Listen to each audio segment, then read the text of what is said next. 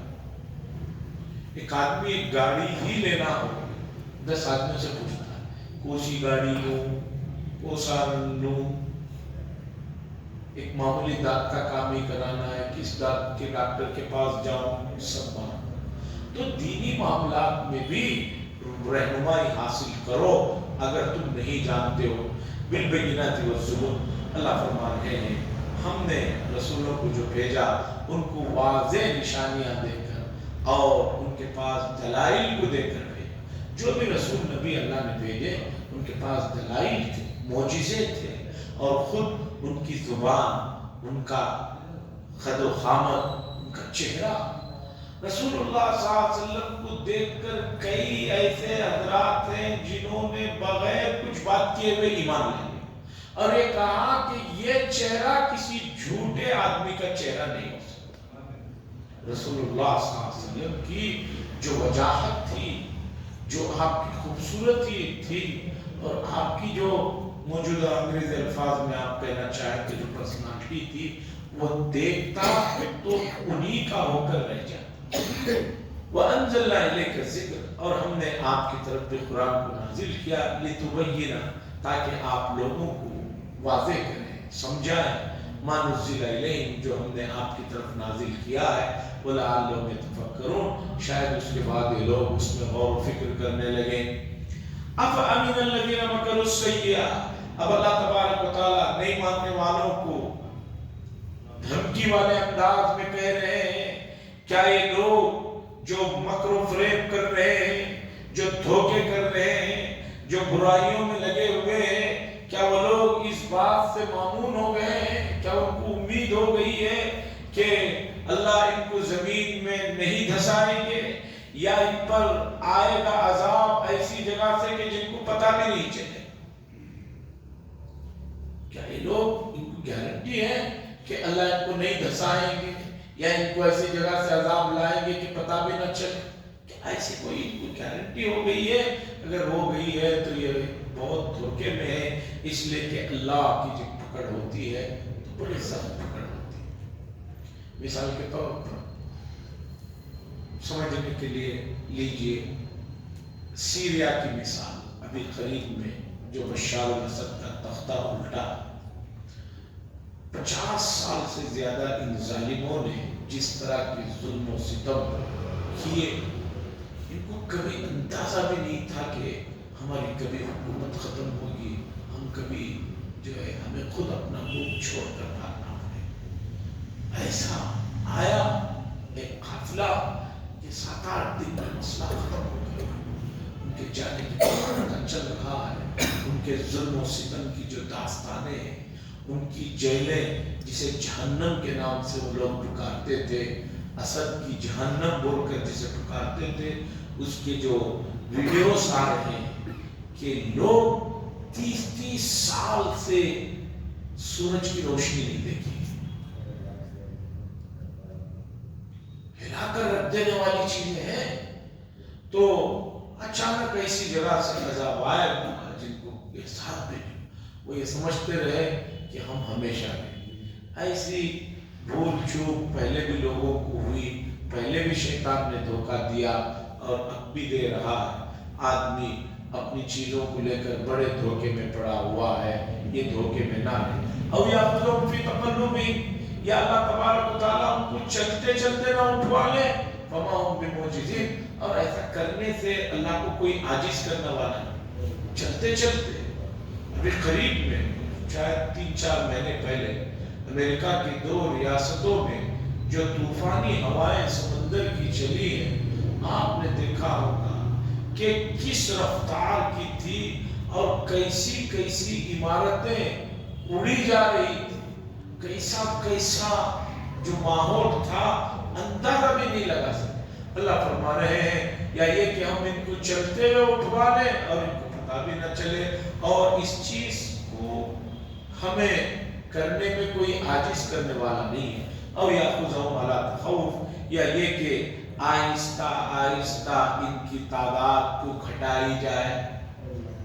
اور ایسے ہی ہوا، مکے کی زندگی کے بعد مدینہ منورہ کی زندگی میں اسلام بڑھتا گیا، اور یہ لوگ آہستہ آہستہ گھٹتے چلے گئے، تعداد دھیرے دھیرے کم ہوتی چلے گئی۔ یہ آیتیں بڑی تسلی کی آیتیں ہیں، ظالم لوگ یہ نہ سوچے کہ ان کی تعداد ہمیشہ بڑھ رہی ہے، نہیں، ایک وقت آئے گا کہ دھیرے دھیرے ان کی طاقتیں جو ہے کم ہوتی چلے جائیں گی اور رکتے چلے جائیں گے۔ سوال یہ ہے کہ بھی ایسا ہو کیوں نہیں رہا؟ سوال یہ ہوتا ہے کہ بھئی ظلم تو بہت ہو رہا ہے، خاص طور پر بہت سی جگہوں میں، خود ہم بہت سے علاقوں کے حالات سے جو واقفیت ہے، تو اللہ فرما رہے ہیں فَإِنَّ رَبَّكُمْ لَرَءُوفٌ رَحِيمٌ، بے شک تمہارا رب بہت مہربان ہے، رحم کرنے کی وجہ سے انہیں کچھ موقع دے رہے ہیں سنبھلنے کا، سدھرنے کا۔ ایسا نہیں ہے کہ اللہ کو کوئی چیز روک رکھی، نہیں، سنبھلنے کا موقع دے رہے ہیں۔ جہاں ان کے لیے موقع ہے وہی امت کو اللہ کی طرف متوجہ کرنے کے بھی یہ حالات۔ ظالم ظلم کرتا ہے، حالات آتے ہیں تو جو کر رہا ہے اس کے لیے کیا مسئلہ ہے وہ الگ ہے۔ آپ اس موقع پر اگر اللہ کی طرف متوجہ ہو جاتے ہیں تو سمجھیے کہ آپ صحیح چیز کی طرف چل رہے ہیں۔ اگر اب بھی آپ اللہ کی طرف نہیں متوجہ ہوتے ہیں تو یہ سمجھیے کہ آپ بہت بڑی غلطی کر رہے ہیں۔ اور موجودہ زمانے میں یہی ہو رہا ہے کہ لوگ مسائل میں، مشکلوں میں بجائے اللہ کی طرف متوجہ ہونے کے نوجوان طبقہ اور گمراہی کی طرف جا رہا ہے۔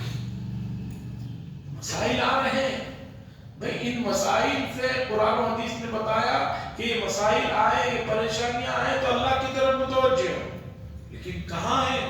مسجد میں کہاں ہے تعداد؟ مسجد ہی تو مین چیز ہے جہاں پر آدمی اللہ کی طرف متوجہ ہونے کے لیے پنج وقت آنا اس کے لیے ضروری ہے۔ اس کے علاوہ اوقات میں وہ جتنا چاہے اللہ کی طرف متوجہ رہے، اچھی بات ہے، لیکن یہاں آئے بغیر دوسری جگہ وہ کہے کہ نبی صبح شام اللہ کی طرف متوجہ ہو۔ بھئی مسجد تو آؤ، یہ تو آنا کمپلسری ہے، اس کے بعد تم کتنا متوجہ ہوتے وہ بات کی بات ہے۔ اب آگے اللہ تبارک و تعالیٰ نے متکبرین کو، نہ ماننے والوں کو ایک بڑی عجیب مثال سے بات کو سمجھا۔ آپ نے دیکھا ہوگا کتنا بھی متکبر آدمی ہو، کتنا بھی بڑا آدمی ہو، وہ جب زمین پر چلتا ہے، اکڑ کر چل رہا ہے، لیکن اس کا سایہ زمین پر جھکا ہوا ہے۔ سب کا سایہ، آدمی جب چلتا ہے تو اس کا سایہ زمین پر پڑ رہا ہے۔ اللہ فرما رہے ہیں کیا یہ لوگ اس چیز کی طرف نہیں دیکھتے کہ ہم نے انسانوں کے لیے، ہر چیز کے لیے سائے کو بنایا ہے، جو کبھی شمال میں، کبھی جنوب میں، کبھی سیدھی طرف، کبھی الٹی طرف جو ہے پڑتے رہتا ہے۔ لوگ سورج کی پوجا کر رہے ہیں لیکن ان کا سایہ ان کے مخالف سمت میں جھکا ہوا ہے، ان کا سایہ ان کے مخالف سمت میں جھکا ہوا ہے۔ اللہ فرما رہے ہیں کہ تمہارا سایہ خود تمہارا ساتھ نہیں دے رہا ہے، تو اس لیے تکبر اور برائی یہ صحیح چیز نہیں ہے۔ اولم یرو، کیا یہ لوگ نہیں دیکھتے کہ اللہ تبارک و تعالیٰ نے پیدا کیا ہر چیز کے سائے کو کہ وہ جھکا ہوا ہے، کبھی سیدھی طرف، کبھی شمال کی طرف، سجدا للہ، اللہ کے لیے وہ سجدہ کرتے ہوئے بالکل عاجزی کے ساتھ سایہ جھکا ہوا زمین پر پڑا ہوا۔ کوئی بھی آدمی ایسا نہیں ہے کہ وہ چلے اور اس کا سایہ زمین پر نہ پڑے، سایہ پڑتا ہے، سمت مخالف میں پڑتا ہے، اور بہت سی مرتبہ آدمی خود اپنے سایہ سے ڈر جاتا ہے۔ جنگلات وغیرہ میں، گاؤں دیہاتوں میں یا رات میں آپ لوگوں کو واسطہ پڑا ہے یا نہیں مجھے نہیں معلوم، راتوں میں آدمی جب چلتا ہے پیچھے پھر پھر کر دیکھتا ہے، اسی کا سایہ رہتا ہے، اپنے ہی سائے سے ڈرتے رہتا ہے۔ اور بعض مرتبہ 2-3 جگہ سے روشنی پڑ رہی ہو تو آدمی ایک چل رہا ہوتا ہے اور 3-4 سائے رہتے ہیں، اور بعض مرتبہ بڑا لمبا سایہ رہتا ہے، آدمی گھبرا جاتا ہے، بہت سی مرتبہ مر جاتا ہے، ہارٹ اٹیک آ جاتا ہے، آدمی کا دل رک جاتا ہے، بڑے کمزور دل کے ہوتے ہیں۔ اور بہت سارے لوگ یہ کہتے ہیں نہیں ان کا ستارہ بڑا کمزور ہے۔ مجھے نہیں معلوم کس کا ستارہ کمزور ہے اور ستارے کو مضبوط کرنے کا کیا طریقہ۔ یہ ماں باپ پرورش کرتے وقت میں اگر صرف اللہ کے ڈر کے علاوہ کسی اور چیز کا ڈر نہ بٹھائے تو ایسے لوگوں کے لیے مسئلہ ہے۔ زندگی بھر بچپن میں بچوں کو جو ہے کبھی بڈھے سے ڈرا رہے، کبھی اس سے ڈرا رہے، کبھی اس سے ڈرا رہے، وہ آگے چل کر زندگی بھر ڈرتے ہی رہ جاتا ہے۔ تو اللہ فرما رہے اولم یرو، کیا نہیں دیکھتے لوگ کہ اللہ نے جو پیدا کیا ہر چیز کو، اس کا سایہ جو ہے وہ کبھی ادھر کبھی ادھر جو ہے، یمین میں شمال میں سجدہ کیے ہوئے زمین پہ پڑا ہوا ہے، وہم داخلون، عاجزی کے ساتھ۔ اور اس کے بعد سنیے وَلِلَّهِ يَسْجُدُ، اور اللہ ہی کے لیے سجدہ کرتے ہیں جو کچھ آسمانوں میں ہے اور جو کچھ زمینوں میں ہے، ہر چیز اللہ کے سامنے جھکی ہوئی ہے۔ ہاں اس کی کیفیت سجدے کی، اس کی حقیقت بہت ساری چیزوں کے ہمیں نہیں معلوم ہوتی، من دابہ، حتیٰ کہ چوپائے، زمین پر چلنے والی چیزیں، وہ تک جو ہے اللہ تبارک و تعالیٰ کے سامنے جھکے ہوئے ہیں۔ والملائکہ، اور ملائکہ، وہم لا یستکبرون، اور ملائکہ تکبر نہیں کرتے۔ یخافون ربہم، ڈرتے ہیں رب سے جو ان کے اوپر ہے۔ یہ تمام مخلوقات انسانوں کے علاوہ رب سے ڈرتے ہیں، اس لیے کہ اللہ تبارک و تعالیٰ کو وہ جانتے ہیں کہ سب سے اوپر اللہ تبارک و تعالیٰ ہے۔ وَيَفْعَلُونَ مَا يُؤْمَرُونَ، اور وہ چیز کرتے ہیں جن کا انہیں حکم دیا گیا۔ حضرات بعد میں یا تفسیر کے بعد ایک سجدہ کر لے، یہ سجدے کی آیت ہے، اس لیے کہ اس میں اللہ یہ کہہ رہے ہیں کہ زمینوں میں، آسمانوں میں چوپائے، فرشتے سب اللہ کے سامنے جھکتے ہیں، تکبر نہیں کرتے۔ اس طرح کا مضمون جب آتا ہے تو حضور صلی اللہ علیہ وسلم نے بتایا کہ ہم بھی اللہ کے سامنے جھکتے ہیں۔ فوراً اللہ کے نبی صلی اللہ علیہ وسلم نے جھک کر سجدہ کرنے کا حکم دیا، تاکہ اللہ جن کی تعریف کر رہے ہیں، جن سے راضی ہو رہے ہیں، ہم بھی ان میں راضی ہو جائیں۔ پہلے بھی مسئلہ بتایا جا چکا ہے، جو پڑھتے ہیں، جو سنتے ہیں، ان پر ہی سجدہ ہے۔ ایسا نہیں ہے کہ قرآن آپ پڑھے اور گھر میں سجدہ کسی نوجوان بچے سے کہہ دیں کہ بھی ذرا کر لو۔ گھروں میں جب نئے گھر میں قرآن خوانی ہوتی ہے تو گھر میں پورے پڑھتے ہیں، اور گھر میں جو جوان رہتا ہے اس سے کہتے ہیں بیٹا پورا قرآن پڑھ لیے ہیں، ذرا 14 سجدے کر دو۔ پڑھا کسی نے ہے اور کر کوئی رہا ہے۔ ایسا نہیں، جس نے پڑھا ہے اس پر واجب ہے، جس نے سنا ہے اس پر واجب ہے۔ اب ہم لوگوں نے پڑھا ہے، آپ سب لوگوں نے سنا ہے آیت کو، اور عربی آیت عربی میں پڑھتے ہوئے سن لے تو سجدہ واجب ہے۔ ہاں ترجمہ سننے سے واجب نہیں ہوتا، چونکہ میں نے ترجمے سے پہلے آیت بھی پڑھی ہے تو جو ہے سجدہ واجب ہے۔ وقال اللہ، اور اللہ کہتے ہیں لا تتخذوا الہین اثنین، نہ بناؤ دو معبود۔ دو کو بھی منع کر رہے ہیں اللہ، دو کو بھی منع کر رہے ہیں۔ انما هو الہ واحد، سن لو اللہ تو بس وہ ایک ہے اور اکلوتا معبود ہے، فَإِيَّايَ فَارْهَبُونِ، اور اسی سے ڈرو۔ اب جو لوگ لاکھوں کے بنائے بیٹھے ہوئے ہیں، آپ کہتے ہیں کہ ہم ایسا نہیں ہیں، لیکن نہیں، ہم میں سے بھی بہت سارے لوگ بہت ساری مرتبہ توحید کے جو مسائل ہیں اور اللہ کی جو صفات ہیں اس میں دوسروں کو شریک کر لیتے ہیں۔ ہمیں کہتے ہیں کہ بھئی نہیں، ہم تو صرف اللہ کو مانتے ہیں، لیکن جب موقع پڑتا ہے، کوئی بات ہوتی ہے تو ایسی بات کہہ دیتے ہیں جس سے پتہ چلتا ہے کہ آپ کسی اور چیز کو بھی اس درجے میں سمجھتے ہیں۔ اسی لیے توحید اور اس کی صفات پر ایمان لانا بہت ضروری ہے۔ بچپن میں آپ کو ایمان مجمل اور ایمان مفصل یاد کرایا گیا۔ ایمان مجمل میں کیا ہے؟ آمنت باللہ کما ہوا باسمائہ و صفاتہ وقبلت جمیع احکامہ۔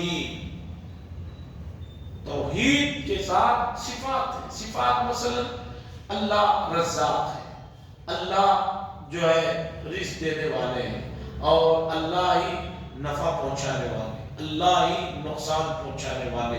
یہ جو نافع، الضار، المقیت، الحسیب، یہ جو سب صفات ہیں، ان صفات کو بھی جاننا ضروری ہے اور اس پر ایمان لانا ضروری ہے۔ حدیث میں اسی لیے آیا ہے کہ اللہ کے 99 نام ہے، من حفظہ، جو اسے یاد کر لے گا وہ جنت میں داخل ہو جائے گا۔ اس حدیث کی تشریح میں محدثین نے لکھا ہے کہ صرف ناموں کو یاد کر لینا مقصد نہیں ہے، ان ناموں کے اندر جو صفات، ان کے اندر جو معانی اور مفاہیم ہیں، ان معانی اور مفاہیم پر ایمان لانا اور اس کے مطابق زندگی گزارنا یہ ضروری ہے۔ ایک آدمی نام تو یاد کر لیا ہے، رزاق نام تو یاد کیا ہے لیکن سمجھ رہا ہے کہ بے رزق جو ہے وہ فلاں سے بھی مل سکتا ہے، فلاں سے بھی مل سکتا ہے. وہ ذرائع ہیں، وہ ذرائع ہیں. اصل رزق دینے والی ذات تو اللہ تبارک و تعالیٰ کی ہے، نفع نقصان پہنچانے والی ذات بھی اللہ تبارک و تعالیٰ کی ہے. اللہ سے دعا فرمائے اللہ تبارک و تعالیٰ ہمیں صحیح معنوں میں اللہ کی مرضی کے مطابق زندگی گزارنے کی توفیق نصیب فرمائے. وآخر دعوانا الحمدللہ رب العالمین، الحمدللہ رب العالمین والعاقبۃ للمتقین والصلاة والسلام علی سید المرسلین وعلی آلہ وصحبه أجمعين. اللهم إنا نسألك الهدى والتقى والعفاف والغنى. صلى الله تعالى وسلم على خير خلقه محمد وعلى آله وصحبه أجمعين والحمد لله.